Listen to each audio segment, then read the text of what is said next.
Hi, I'm Lorena. I'm a spiritual life coach, and I'm here to help you shift your state of being and recreate your reality. My channel is all about teaching you how to embody a strong self concept or self image so you can create the reality that you want through a really holistic and integrated approach. If you're new here, feel free to subscribe. I would love to have you. And today we're talking about boundaries in the context of manifestation. So we're going to address when and how or if you should set boundaries in the process of consciously creating a new reality for yourself, specifically when you are creating relationships or changes in relationships, be that romantic relationships, friendships, or any other relationship that you may want to change. This is a question that I often get in the context of the concept that everyone is you pushed out, meaning that people and circumstances and everything around you really reflects your inner state of being. And lots of people come to me not really knowing how to interact with their physical reality because they don't know whether they should set limitations, whether they should communicate their needs, or whether they should focus inward completely and not communicate anything because they know that their inner state of being will be reflected outward.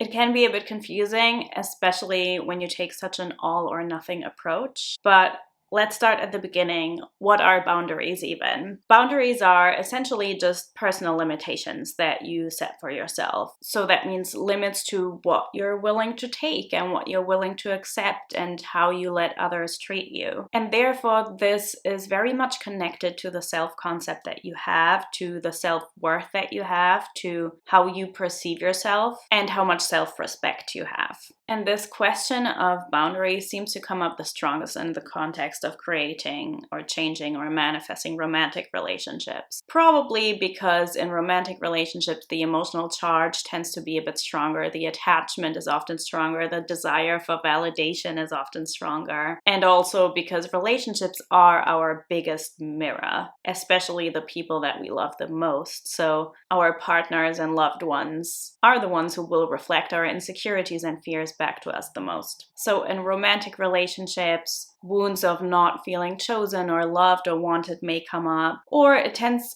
to also be the area where people don't set any boundaries or don't set any limitations out of fear of rejection, out of fear of not being loved, out of fear of the consequences that these limitations, these boundaries may have. Sometimes that can even go as far as codependency, where people then have pretty much zero boundaries out of this need for validation. So let's take an example of a relationship that you may want to change. Maybe you're in a relationship dynamic, regardless of which one that is, where the person doesn't treat you with the respect you would desire to be treated with, or maybe you desire commitment from them and you're somehow not getting that. Regardless of what the situation is, and regardless of whether this is regarding a specific person or just a pattern that you re-experience over and over and over again in relationships, there is often an all or nothing approach, right? There is often an approach of, I am manifesting this relationship to be different and I cannot set limitations because that would be me reacting to my external reality. Or the other approach, I am setting hard boundaries here. I am not accepting this stuff any longer unless you change. Almost like an ultimatum, unless you change, this is it. And the latter is often used as a means to communicate to your subconscious what you are willing to accept and what you're not willing to accept. So you want to stand strong in not settling for less than what you desire. But here's the thing. There is nothing wrong with setting boundaries. There is nothing wrong with knowing what you want. However, boundaries are first and foremost set internally. People often think that setting boundaries stems from self-worth, from self-respect. But very often, they actually do it the other way around. They don't feel worthy, they don't feel respected, and they set a boundary in order to set a sign for their own self-worth that they want to embody. So in other words, it is possible that you are trying to create self-worth through setting boundaries rather than the other way around. Boundaries come from within. what you are willing to accept, what you deem yourself as worthy of receiving, or how you don't want to be treated, all of these things, that is set first and foremost internally. The action that follows might be a verbal boundary. It might be a verbal limitation. It might be communication. It might be an action that you take. It doesn't have to be, though, because it isn't really about what you say to somebody. It is more about how rooted you are in your self-concept, how you feel about yourself, and it's not so much about the external action. It's only ever about your state of being, because your actions follow from your state of being anyway. So again, this doesn't mean that you will never set boundaries, or that you will always have to keep your mouth shut, or that you can't communicate your needs. Often it's quite the opposite. You will set boundaries and you will stand up for how you want to be treated, but it doesn't come from a place of anger. It doesn't come from a place of need. It doesn't come from a place of resentment. It comes from a place of inner strength.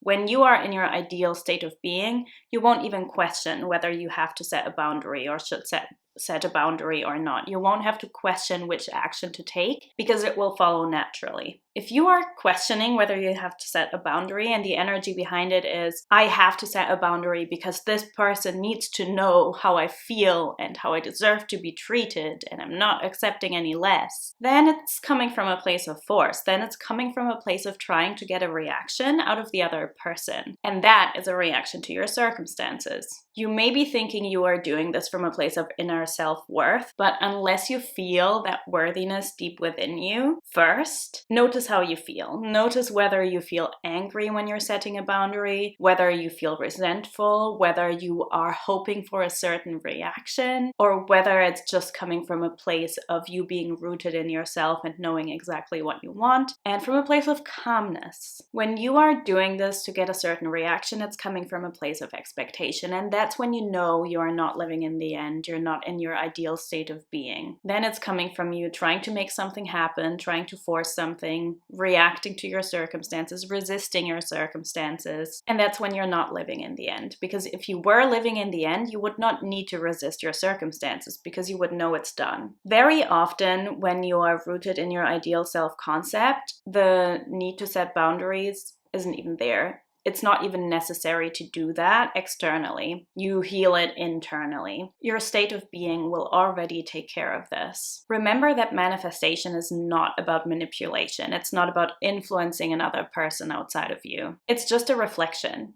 It's just a basic law of the universe, how your state of being gets reflected back into your reality. So manifestation is not about controlling somebody else. It's about being rooted in your self-concept, in your state of being, and living from the reality where it isn't even necessary to force a reaction. It isn't even necessary to set a boundary actively. I also want to give a disclaimer here. Of course, that doesn't mean that you have to accept any behavior from any person. There will be situations when it actually feels natural to set a boundary and it is part of your ideal state of being, but then it will follow automatically. But then there are other situations where you may not be in your ideal state of being and you know that, but let's say you're in an abusive situation, or let's say you're in a situation where you simply emotionally cannot handle it right now. It's totally fine to remove yourself from the situation for the time being. Just know that this is all for you. If you're setting a boundary from that context, from not your ideal state of being, from you needing to remove yourself from the situation, you're doing this for you. You're not doing this to get a reaction from the other person or to get a specific end result, because that would be a reaction. That would be trying to influence or manipulate your circumstances. Communicate your needs, but notice when it's coming from a place of integrity and calmness, or when it's coming from a place of anger or resentment.